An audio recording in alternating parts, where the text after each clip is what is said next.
So, welcome to the podcast. Quite a familiar face to those who use the app called TikTok. And I've been calling you the queen of TikTok for quite a while. Welcome to Allyson, Crowley, Duncan. How are you?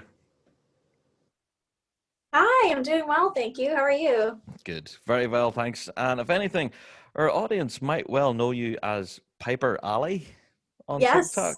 Yes. Yeah. It's So, fitting for what I'm doing. indeed. And now we'll talk more about that and the whole TikTok thing and everything. So it's been a bit crazy. But first of all, we want to introduce our audience to who you are. A lot of them out there might not know who you are. So do you want to give a bit of a background then to your own playing? Oh, yeah, absolutely. So, I guess who I am is a nutshell. I'm 25. I'm an American. Some people are surprised to find that out when they hear me speaking in my videos.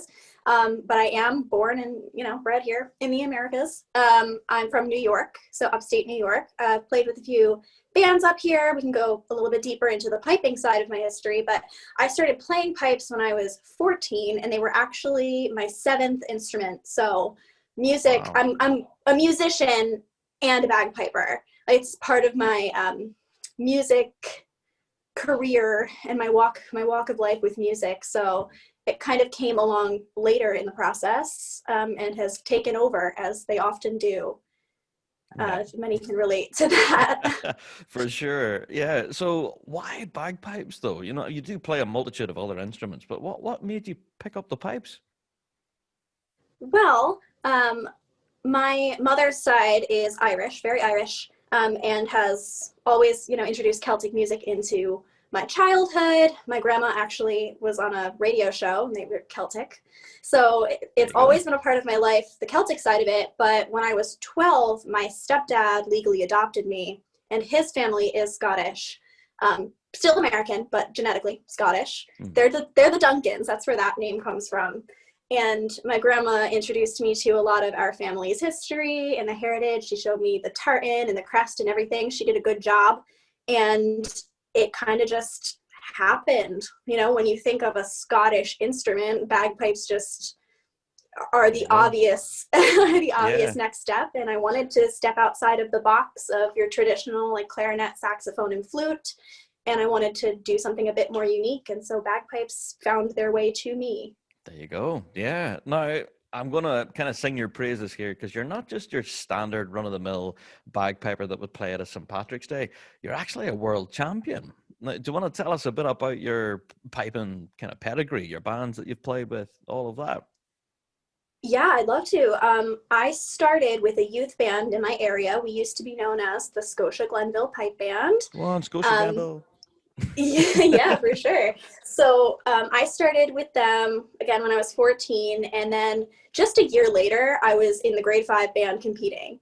And so they had a really, really great beginner program. It was very much, I mean, I teach there now, so I mean, it's still pretty alive. But like, it was this band students teaching, the bagpipe students teaching the chanter students, and we all kind of formed these bonds and relationships, and it became really involved and very fun, and it's something you wanted to do.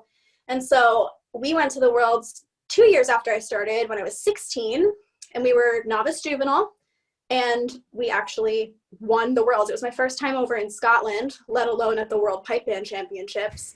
And so for my first big outing as a bagpiper to be winning the World Championships with these people who I loved so much, it just, what a start.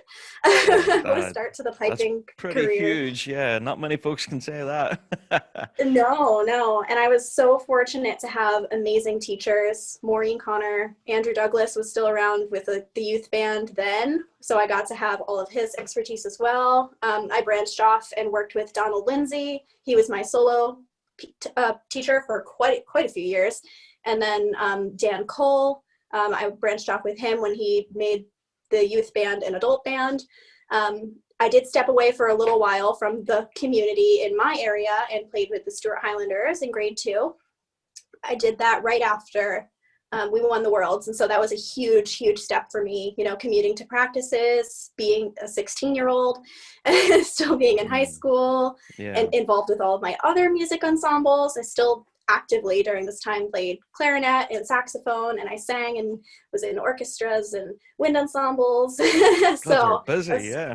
I was very busy, very busy. So it was incredible, but very overwhelming. And so I think that is where I decided to step away from band and refocus myself more on solos. So I ended up walking through the grade levels in, you know, our system over here, grade 4, 3, 2, and 1. Mm-hmm. I went a grade level per year when I started.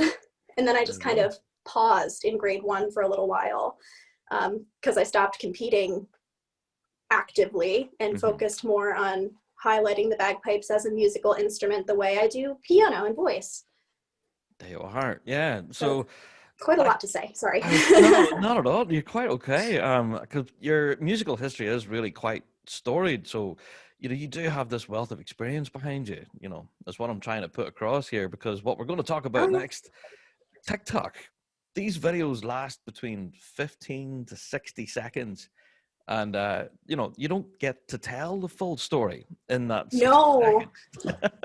no, and this feels so foreign and like such a gift to be able to just keep talking. I have to like constantly be censoring myself and be like, oh, Yep. you can't delete that. You have to,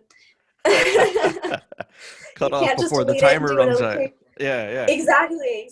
That's what I yeah. do. I swear these like 45-second videos that I'm putting out, I spend 20 minutes doing them because it'll cut me off at the end of a sentence and I'll Yeah, have to there you redo go. the whole thing. But So to explain to folks then who don't use the app TikTok, I kind of use it kind of like I don't know, it passes like half an hour for me, just flick, flick, flick, flick. It's like someone who doesn't have an attention span can just flick to the next video really quick.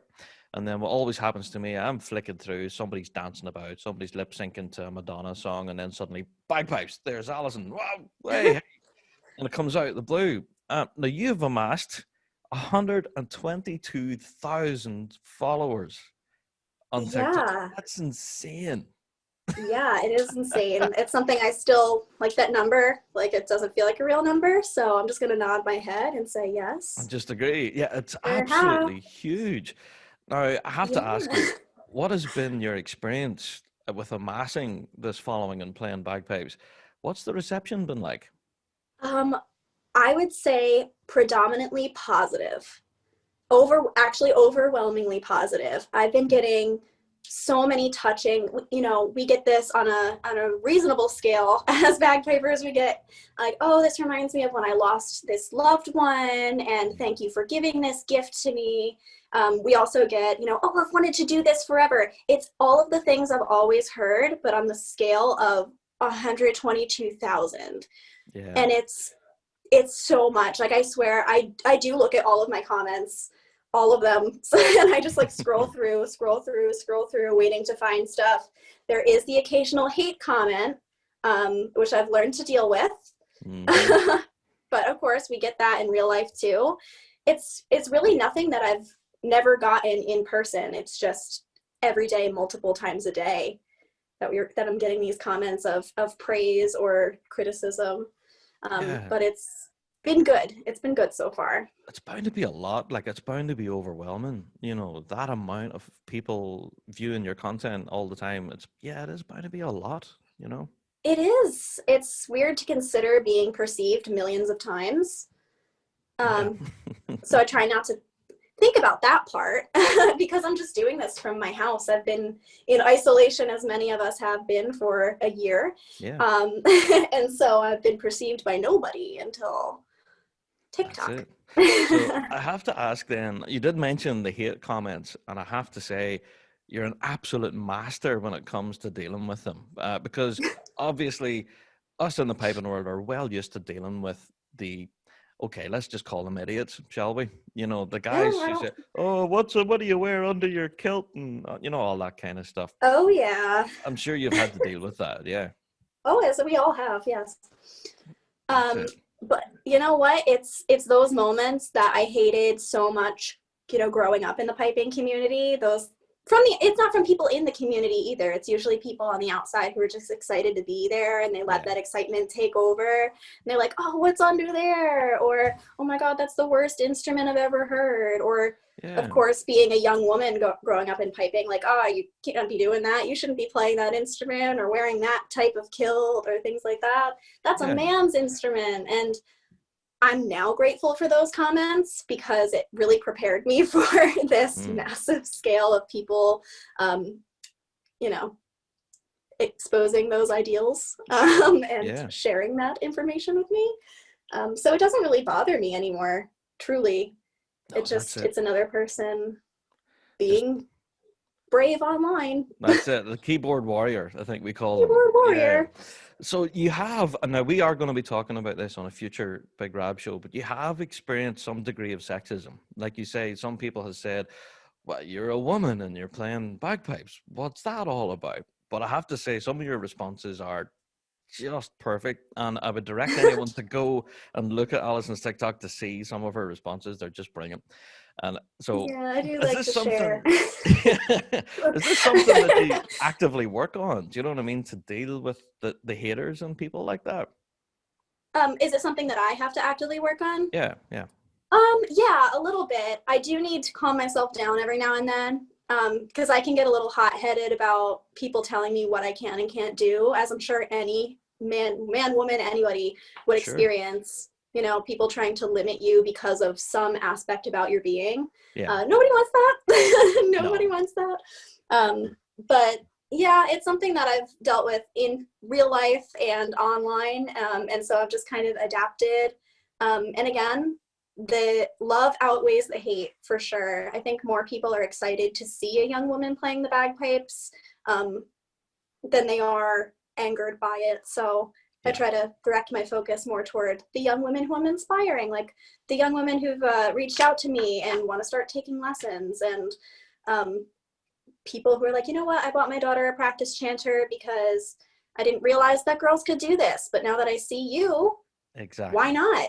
So I like to think that by putting up with it and by training myself to kind of ignore some of those comments, I'm making more of a positive impact than I am experiencing a negative one. So. Totally, Allyson. I have to agree. And that's been a lot of, what I've seen on your own profile is that a lot of people are going, hey, I'm in lockdown. I'm going to try this. This looks like fun. And you actually are involved in online tuition. So you can actually say, well, if you want to try it, then here's my details to go and take lessons. So how has your online tuition been going at the moment?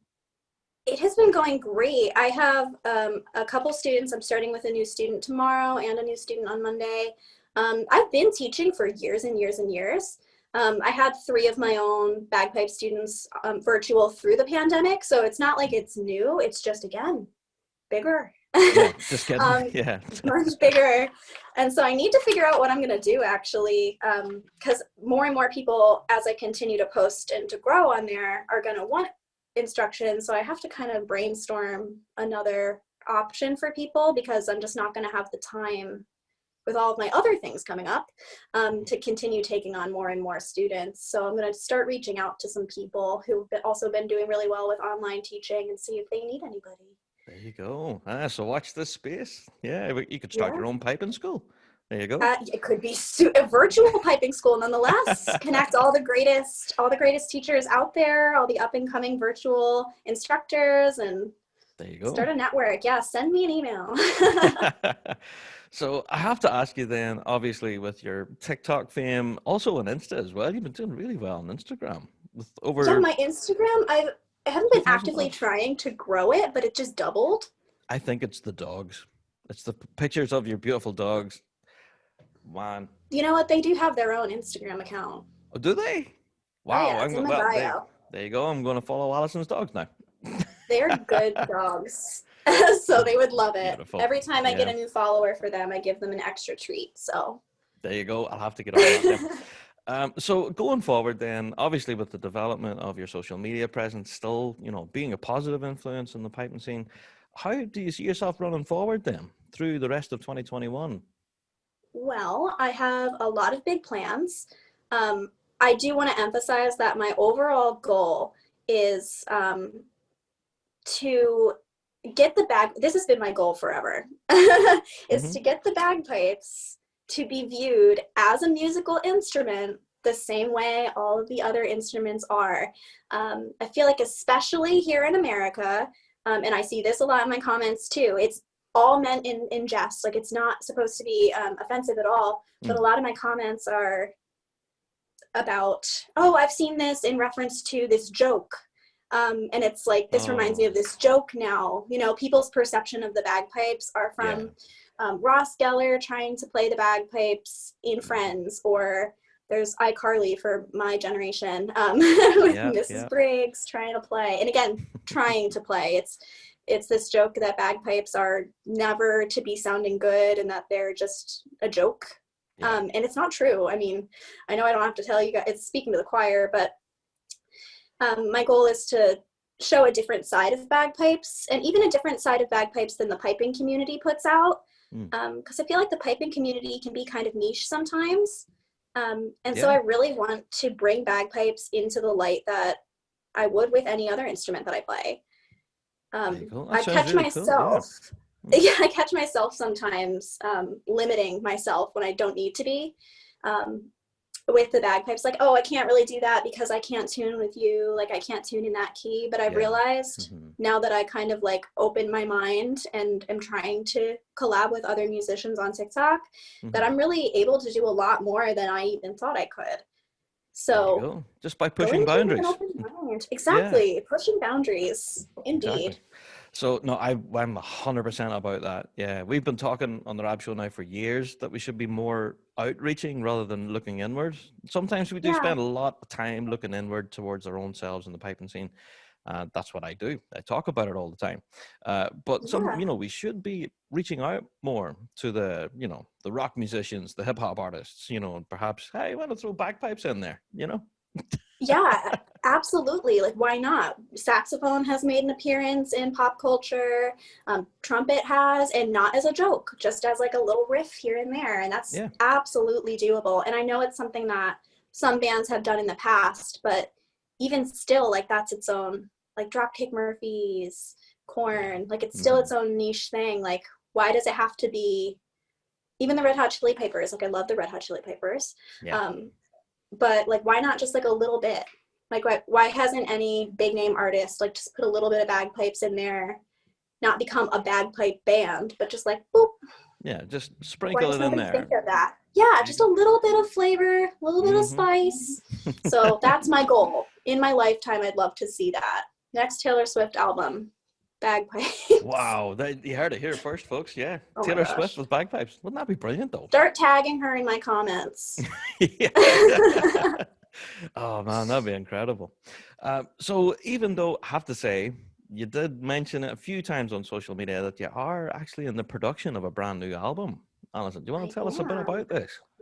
Yes. So this is something that I've been wanting to do for years, years and years. I studied music in college, and that's when I realized that I wanted to be a performer, not just a teacher. Um, it's absolutely my passion. And so I have a whole recording studio. I'm sitting in it now, and that I've put together over the course of the pandemic. I also met an audio engineer on TikTok who started his own record label and mixing and mastering studio just recently, and Wow. we're going to be working together on this. So it's called War Moose Studios. So you'll be seeing a lot of that on my account. It's really hard trying to mix and master your own things as well as perform and put it together. And Yeah. so he has been a huge help for me, and he's also going to be learning bagpipes. So even more Hey. collaboration and spreading Yeah. the love. But yeah, I'm going to record bagpipe music in the context of kind of like indie pop music, the kind of stuff that I listen to. Hey, So it'll nice. be piano, guitar, vocals, bagpipes, just kind of mixed all together in one package that can be delivered out into the world. Oh, I'm very brilliant. early stage in the album, very early, still writing. Um, but I have some teasers and things planned to help promote it. I have a concert that I'm planning, a virtual concert That's going to be the weekend after St. Patrick's Day, so March 20th. Right. And it's going to be at 1 p.m. Eastern time. So There you go. Various time zones, I'm sure you have in your listener base there. But there's going to be that. And I'm also going to be performing on the virtual event for Tartan Week. Yes. New York City's Tartan Week. The president reached out to me, and we're going to plan something for April. So I have a lot of big things coming up, but I'm going to put together an arrangement, like a single, to launch for both of those events. Wow. And so it'll be a little taste of what is to come for the album. Oh, fantastic. I can't wait for this now. Absolutely brilliant. It's going to be fun. I'm very excited. You'll have to keep us posted, Allyson. We might have to get you back actually on the show again, to talk all about the album. Oh, that'd be great.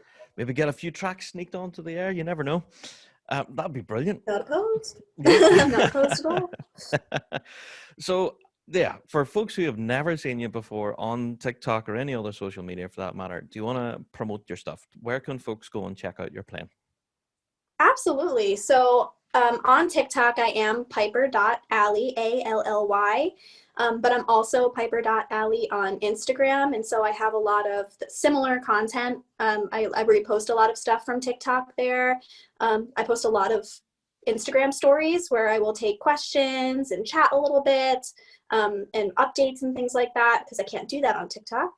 But I also have my Facebook page where I have tons. I did hour-long live streams every week at the beginning of the pandemic. Yeah. And so those are all posted on my Facebook page, which is facebook.com/Allyson Music. So ALLYSON. So I have everything there. I do have a YouTube account, which is linked on all of those, but I don't have anything up there of substance yet that you can't already find. But I'm thinking of posting some compilations, and when I get music out and the singles out, they're going to go up there as well. There you go. So all the platforms. You've been incredibly busy this last while, and I think I can talk for the rest of the piping folk here in the piping scene. Thank you for all of your work, that obviously throwing the bagpipes out there in such a positive light. It's fantastic to see. So keep up your great work. Well, thank you so much. I mean, the piping community has given me so much, and I realize that I'm not necessarily representing the piping community as much as I am representing the bagpipe itself, but I hope it makes a positive impact as we move forward in the future. I hope we get a wave of new, young, excited players who want to help us evolve and grow. I've listened to a couple of your other episodes and talking about the future of I know, gosh, Rav. No, I'm here. It's okay. But talking about the future, everybody seems to, want to talk about how the piping community is going to have to change. Yeah. And unless we can appeal to the times, and unless we can appeal to the youth and the people who are going to help bring us forward, there's not really a way. And so I think that is probably one of the biggest advantages that I feel like I have being on social media right now with the bagpipes is exposure all over the world. And there are a lot of really talented and bright people who can help us with trying to put together virtual competitions and networking and things like that, and trying to improve as we adapt to our new world. Totally. It's all about the next generation of players coming through, Absolutely. And it's not always about stuffy MSRs. Sometimes it can be rocking out on stage with your favorite band, and Absolutely. That's it. Don't get me wrong, I love an MSR. I do. Yeah. But it's nice to break them apart sometimes and show how beautiful they can really become. That's it indeed. Yeah. Well, Allyson, I wish you every success in the future, even though you've already had a great storied success already. Thank you. Thank you so very much. Who knows what the future is going to bring? Hopefully nothing but good. Indeed. So hopefully we'll have you back on a future show to talk about your album and everything. So this will not be the last we'll see of Allyson on the Big Rap Show, folks. So thank you so much for taking time to chat to us, Allyson, and we'll hopefully catch up with you again soon. Take care. Sounds good. Thank you. Bye.